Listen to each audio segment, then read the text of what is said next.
No Brasil, temos vários cargos políticos, ambientados em diferentes esferas e com determinadas funções.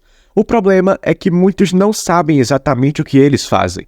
Por isso, hoje você verá os 15 principais e as funções deles, para que você termine esse vídeo sabendo para que serve cada um desses cargos e entender mais sobre a política do nosso país. Os vereadores fazem parte do poder legislativo municipal, ou seja, não administram nada e não têm autoridade fora do seu município, pois a sua responsabilidade é fiscalizar as decisões do prefeito e propor, vetar ou aprovar leis. Os temas em que os vereadores atuam incluem a aprovação das contas da prefeitura, saúde, educação, transporte público, pequenas obras e questões de impostos, todos no âmbito da sua cidade.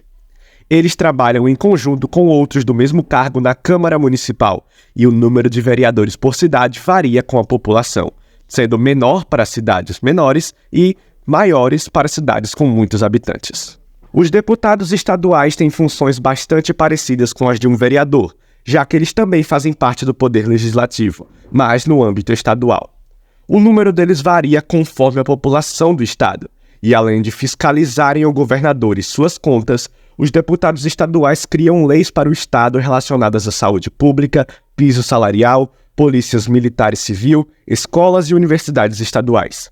Também são essenciais para lembrar o governador das necessidades regionais, como obras e investimentos. Deputados federais, também do Poder Legislativo, são semelhantes aos dois anteriores, mas no âmbito nacional. Porém, dividem essa responsabilidade com os senadores. Eles criam as leis mais relevantes sobre gastos públicos e impostos, determinam crimes e suas penas, distribuem recursos para governadores e prefeitos e, principalmente, podem modificar a Constituição trabalhando em conjunto. Além disso, eles limitam os poderes do presidente, não apenas aprovando suas decisões, mas também iniciando processos de impeachment. O número de eleitos por estado é proporcional à população e, no total, mais de 500 deles se reúnem para discutir as questões lá em Brasília. Um senador é o cargo mais alto do poder legislativo, também atuando na esfera nacional, mas como uma versão mais poderosa e influente de um deputado federal.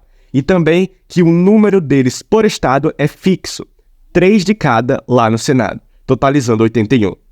Eles podem barrar leis e gastos aprovados pela Câmara dos Deputados e pelo presidente, se formarem uma maioria. Também possuem poder para julgar processos de impeachment contra o presidente e iniciar impeachments contra ministros do STF, ou seja, têm o poder de interferir nas decisões superiores. Além disso, senadores têm os maiores mandatos dentre os cargos eleitos popularmente, 8 anos. Um suplente é um cargo substituto de cada membro do Poder Legislativo. No caso de vereadores e deputados, os suplentes são candidatos do mesmo partido que obtiveram o maior número de votos dentre os não eleitos, formando uma lista de espera caso algum precise se afastar temporariamente ou permanentemente. Para senadores, o suplente é eleito junto com ele, como um vice-presidente, então se algo acontecer, ele já está certo para entrar no lugar.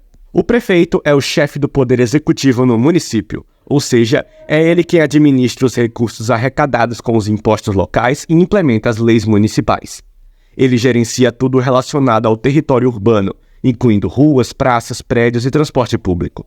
Na área da educação, o prefeito cuida das creches e do ensino fundamental. Na saúde, supervisiona os postos de atendimento básico. Na segurança, controla a guarda municipal, podendo também fazer diversas obras, solucionar problemas da cidade e representar o município. O governador é o chefe do poder executivo estadual, sendo semelhante ao prefeito, mas com a escala maior.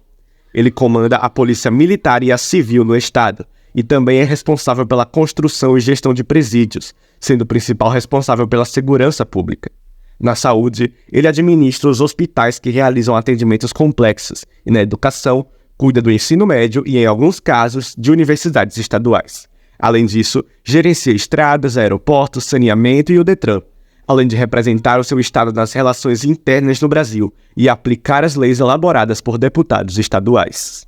O presidente é o chefe do Poder Executivo Federal e também o chefe de Estado, representando o Brasil no cenário internacional e assinando tratados. Internamente, ele é responsável por grandes obras de infraestrutura, empresas estatais importantes, agências reguladoras e por definir as diretrizes e o orçamento para educação e saúde, além de questões ambientais e execução das leis elaboradas. Ele também atua junto ao Congresso para alterar programas sociais, leis trabalhistas e a Previdência, e, além disso, nomeia os comandantes das Forças Armadas, o chefe da Polícia Federal, ministros do STF, o presidente do Banco Central e outros cargos. O vice é como um substituto dos chefes do Poder Executivo, seja prefeito, governador ou presidente. Sendo assim, assume temporariamente o cargo do titular quando ele está fora, talvez por viagem ou doença, ou permanentemente no caso de impeachment, como Michel Temer e Dilma Rousseff, ou morte, como José Sarney com Tancredo Neves. Enquanto isso não ocorre, o vice pode atuar em outras funções, como em ministérios ou como articulador político nacional e internacional. Os ministros são escolhidos pelo presidente e comandam os ministérios, órgãos responsáveis por áreas específicas da administração pública, sendo seus representantes na implementação de políticas e outras coisas. Por exemplo, o ministro da Fazenda supervisiona políticas econômicas, impostos, o Banco Central, a Casa da Moeda e até o Banco do Brasil. Já o ministro da Educação coordena o financiamento e a elaboração de políticas para escolas e universidades. Além disso, os ministérios oferecem suporte técnico ao Congresso na criação de leis nas suas áreas. Os secretários são exatamente como os ministros. Eles trabalham nas secretarias, que também são responsáveis por áreas específicas de administração pública, mas só no âmbito estadual ou municipal. Então, cada um implementa políticas públicas nas áreas específicas do governo em que atua, mas com menos recursos e poder, influenciando apenas a região em que está inserido, seja uma cidade ou um estado. O presidente do Banco Central é um cargo autônomo, indicado pelo presidente, e lidera esta instituição, que regula o sistema bancário, empresta dinheiro para os bancos quando necessário e gerencia as reservas de dólar e ouro do país. Sua principal função é a política monetária da nação, controlando a quantidade de dinheiro em circulação e a taxa de juros, influenciando a inflação, o crescimento econômico e o custo da dívida pública, sendo um dos principais cargos da economia brasileira. O Procurador-Geral da República, ou PGR, é também um cargo autônomo, que é nomeado pelo presidente e aprovado pelo Senado. Ele lidera o Ministério Público Federal e é o fiscal da Constituição, podendo contestar leis inconstitucionais e processar qualquer um que viole os direitos dos cidadãos. Ele também inicia e acompanha as investigações de crimes federais, como corrupção, atuando para garantir que as leis sejam respeitadas e seguidas. O Advogado-Geral da União, ou AGU, é o defensor do governo federal na Justiça, sendo escolhido pelo presidente.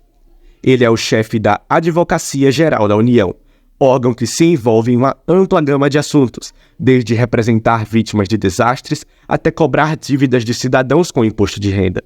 Além disso, ele fornece consultoria jurídica às questões do presidente e de outros órgãos federais. Atua em processos em que o governo é parte, incluindo defesas e ações judiciais, e várias outras coisas.